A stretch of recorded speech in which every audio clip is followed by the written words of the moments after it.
Piştî teqandina boriya neftê ya Herêma Kurdistan û Tirkiyeyê li navçeya Pazarcika Meraşê rûda bû û komeke girêdayî PKK wêr girt ser xwe ji hêla Îranê ve jî derbarê veguhestina gaza siruştî de daxuyaniyekî hate belavkirin. Tehranê ragihand ji ber hinceta kêşeyeke teknîkî heta 10 rojan gaza siruştî nikarin bişînin Tirkiye.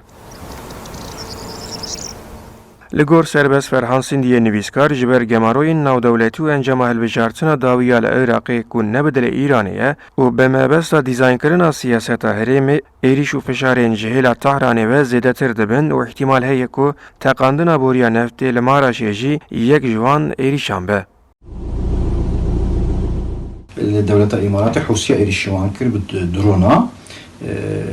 Êrişî balafirê kir, êrişî çend cihê petrolê kirin, êrişî çend cihên sifîl ketê derçîn. Li wan dirajê kiribûn. Yani ev maslaheta Îranê de bi qenaata me ya şexs. Çünkü Îran dixwastin petrol û doğalgaz di vê menteqê bikevit nav qawsa da bikevitin ev xelalê wisa tiştê wisa bên çêkirin da ku bişêtin petrola xwe bifrûştin li serenserî dunyayê.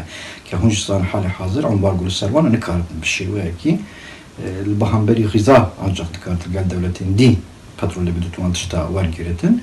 Akademisyen Bedir Mustafa teqandina xeta boriya neftê û qutkirina gaza siruştiya ji hêla Îranê bo Tirkiye ve di çarçoveya proseya avakirina kabîneya nû ya li Bexdayê de dinirxîne.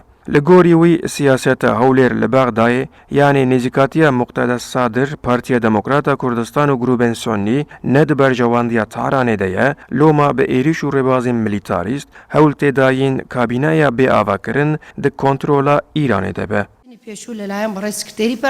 êrişê wek vêna belkî hem yani berpirsiyariya êrişin wek vêna bin êrîş bin ya teqînê ji ber xwe bibin jî belkî bên pir bibin alîkî ve medît berî çend rojekî mesela agişin galêv jî dîsa rewş piçikî xerab bû anam dibînin mesela asê malka ve dîsa ber bilind dibe heyagê hikûmeta a Iraqê nû çêne be İran çiqê ji destê wê nave bêgê karibê di herêmê de bikar bîne ki yani hem pêr ve kar dikin ev hareket û tevgerê pêr kar dikin di hundirê Sûrî de bi di hundirê Iraqê de bi di hundirê Tirkî de bi jî vana teva bîne bikar anî. Binêrîna pisporên herêmê ji nêz ve dişopînin di proseya avakirina kabîneya nû ya hikûmeta Iraqê de ihtimal heye bûyerên kaotîk wek bûyera li Maraşê zêdetir bibin piştî avakirina kabîneyê ku ne bi dilê Tehranê be ew ji bo Îranê wek şikestineke mezina siyasî jî tên irxandin.